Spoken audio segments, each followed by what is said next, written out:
Eden Santos, Net 25. Good morning po, ma'am.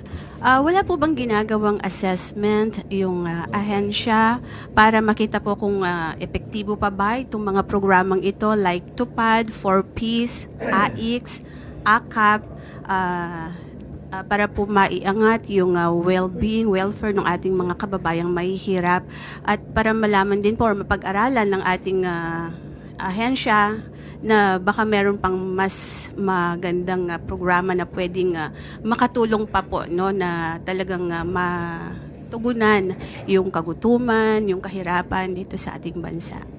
Kung Eden, kung babalikan natin yung 4Ps law, nakalagay doon na dapat an impact evaluation study should be conducted. In fact, meron po. Yung mga naunang taon, meron ng mga isinagawa na impact evaluation studies.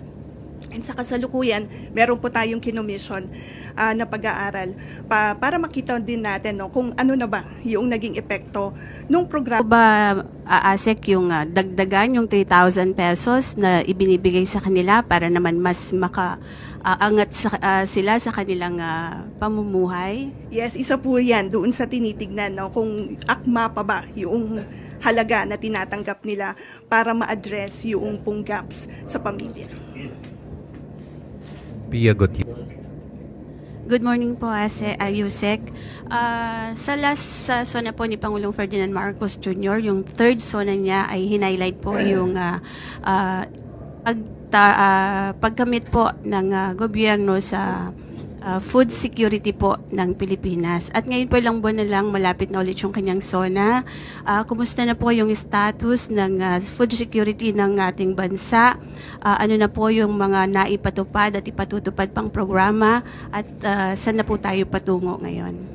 Okay, kanina lamang po ay bisita natin si ASEC Irene Dumlao at sinagot niya na po ang ibang mga katanungan tungkol sa food security. Hanggang doon lamang po ang aking masasagot dahil nasagot niya na po kanina ibang mga programa patungkol po dito.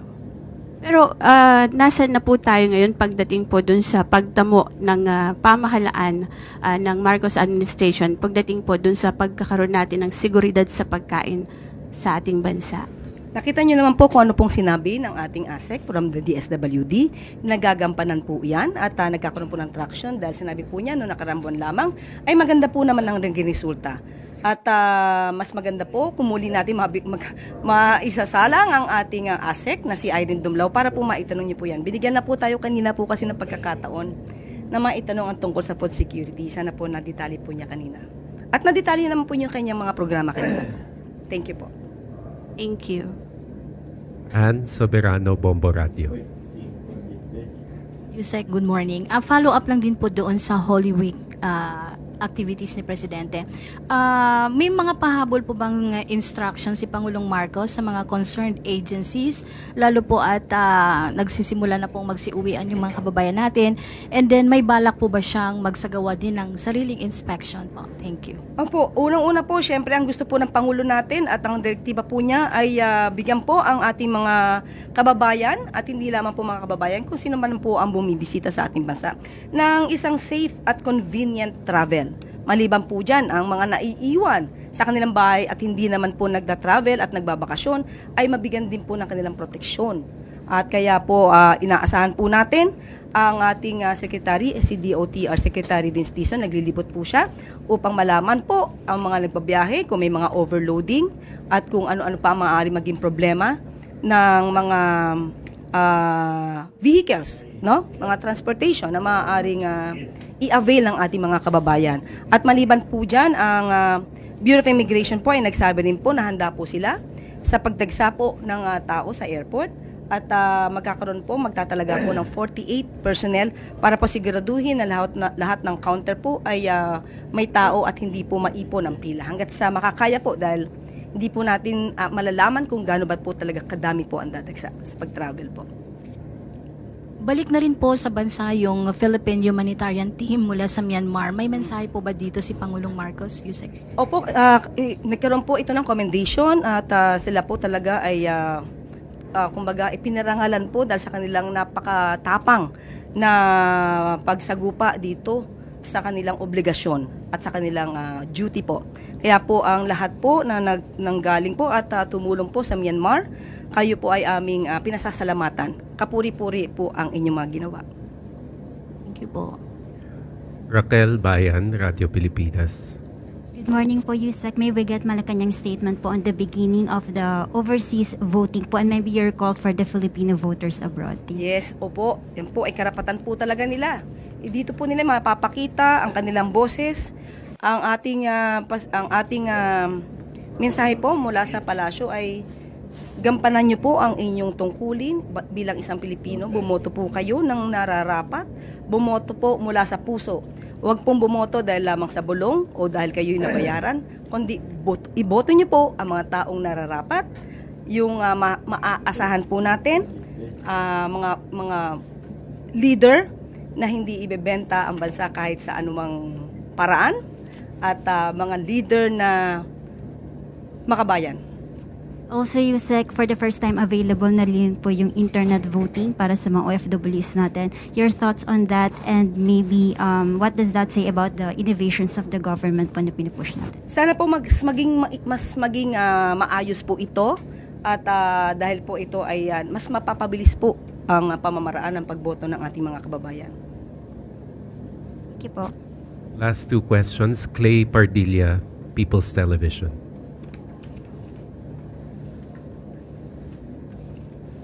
Good morning po, Yusek. Yusek, Senator Gatchalian expressed alarm over recent cases of bullying and students' deaths linked to violence, calling it a sign of crisis. What directive po has Malacanang issued to DepEd in response to these incidents? At ano pong maipapayo po natin sa mga magulang? Salamat po. Yes, opo, nagpalabas na rin po ng mensahe po dito at kinukondena po kung ano man po na bullying, panghaharas sa mga estudyante po natin, sa mga kabataan po. At kanina rin po nakausap po natin si Asik Irene Dumlao.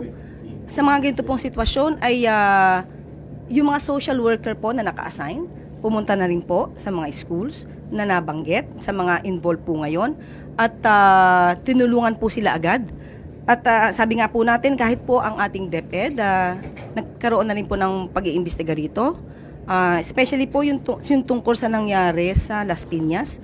Kinausap na po ang principal po dito at ang SDO. So hinihintay na lang po natin ang ibang mga detalye po at ginawa na po talaga agad ng agarang aksyon ito ng pamahalaan sa pamamagitan din po ng direktiba ng ating Pangulo. And finally, Daryl Esguerra, Philippine News Agency. Good morning, Yusek. Ma'am, can we just get an explanation lang po kung bakit na-veto ni Pangulo yung proposed amendments on the revised Baguio City Charter? Okay, banggitin ko na lang po ang kanyang mensahe. And I quote, bibigyan ko po kayo maya-maya lamang po. Sinabi po niya dito na, I am constrained to veto the bill as it is inconsistent with law and jurisprudence, and it may endanger or prejudice the authority previously granted to the BCDA. So kinikilala po ng Pangulo ang karapatan at authority ng BCDA patungkol po dito. Gutierrez, ABS-CBN News. Nabanggit niyo po na magkaiba po yung standards or yung metrics na ginamit dun sa survey compared to yung pang-measure po ng government, no? So, using po yung metrics na ginagamit po ng DSWD, where are we now in terms of our goal to eliminate hunger in the Philippines? Are we on target? At gaano po kalaki yung, kumbaga, yung difference po nung pinapakita sa survey at yung lumalabas po sa inyong mga pag-aaral? Pia, unang-una, it's the Philippine Statistics Authority, no, na kasama po natin sa pag-aaral. Yung sa pag-aaral na nabanggit ko, yung Family Income and Expenditure Survey, sila po ang nagsasagawa niyan. But sabi ko nga po, ito ay reference ng aming pong ahensya to assess yung implementation noong mga iba't ibang social protection programs and services. Batay naman po doon sa mga gaya nung lumabas last year, no, na bumaba yung poverty incidence sa ating pong bansa. We can say na nag-gain po ng traction yung mga ipinapatupad nating programa, kagaya nga po ng Walang Gutom program, yung Walang Gutom Kitchen, Tarabasa, and of course yung 4Ps, yung SLP, and Kalahi Seeds, among other social protection programs and services of the department. And batay nga po doon sa pinaparating din ng ating mga beneficiaries na natutuwa sila doon sa ipinapatupad namin. Yun po yung driving force, actually sa motivating force for the department to continue expanding the program implementation and further developing initiatives para mas mapagbuti nga po yung pang social protection agenda natin. And idagdag ko na rin po na doon sa Walang Gutom, we started kasi in 2023 na nasa mahigit 1,000 yung mga beneficiaries. The following year, nag-expand tayo to 150,000 and ngayon, nasa 300,000 household beneficiaries na yung ating nasuserve. So, ibig sabihin po, talagang malaki na yung naiaambag ng ating pong ahensya sa paglutas nga po ng problema ng kagutuman and malnutrition. Clay Pardilla, People's Television. Good morning po, ASEC. ASEC poverty and hunger rates have increased nga po. Pero po, kung titingnan yung PSA, nabawasan pa po yung inflation rate natin from Feb to March. Nadagdagan din po yung employment rate natin. Paano po natin nire-reconcile yung mga ganitong datos, and how optimistic is the government na mababawasan po for the month of April? Now, in terms of optimism, optimistic po tayo na mas